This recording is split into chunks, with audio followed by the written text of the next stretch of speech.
Okay, we're going to check this drop safe issue.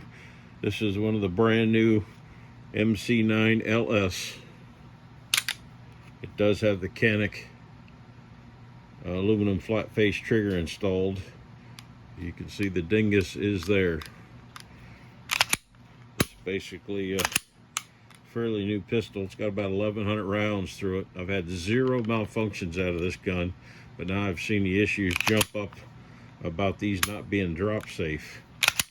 So I'm going to take this gun, and I've taken a 9mm. I'm a reloader, so it's easier for me to do this. I've taken a size 9mm case and installed a primer in it. So basically I've made a blank, no powder, no bullet. I'm going to drop this in a chamber here. So now we've got a case with just a primer in it, and I'm going to take a loaded magazine and put in here just for the weight. I'm going to drop this on the carpet. I'm not going to drop it on a hard surface because I really don't want to damage my gun. I think to a certain extent dropping guns is kind of stupid, but I guess we gotta kind of have to. So this is about even with my waist. Let's see what happens here. This is just carpet, no padding, concrete underneath. I'm in my basement.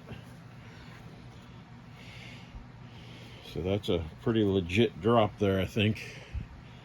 Let's see what we can do here. That's one good drop. Eesh, man, I hate dropping my gun. How many times you gotta drop it? Now that's interesting. The striker dropped. That is interesting. The striker dropped. Let's see what happens when I pull the trigger. So now I have a dead trigger with a drop striker.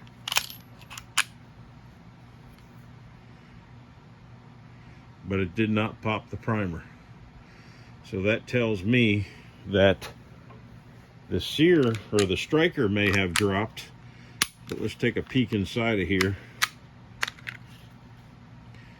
There is a firing pin safety right there that when you pull the trigger,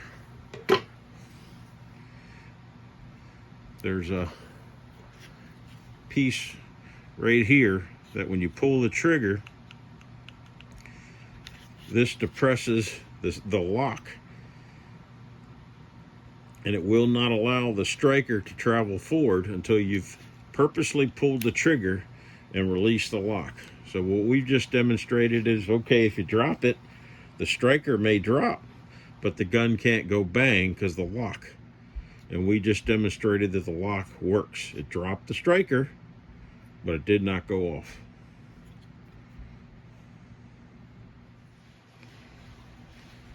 I'm going to show you how these striker locks firing pin safeties work on most semi-automatic handguns. This is the part right here that I'm talking about that blocks the striker unless the trigger's pulled.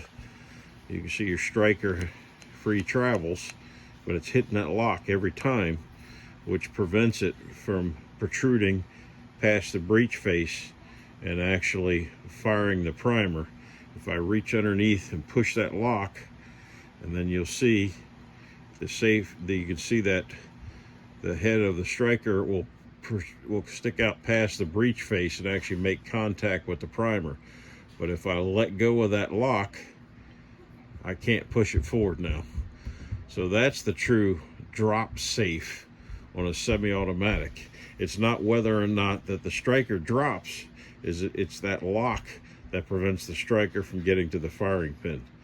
So I gotta call bullshit on anybody that's trying to say these aren't drop safe. You just saw that in my demonstration. Well, yep, maybe it dropped the striker, but didn't fire the gun. So the only way that can happen, if you mess with the dingus on the gun, that would allow the trigger to come to the rear, which would allow you to disengage that safety, I'm gonna call bullshit. This gun's drop safe. We just demonstrated that. We dropped the striker and it would not pop a primer.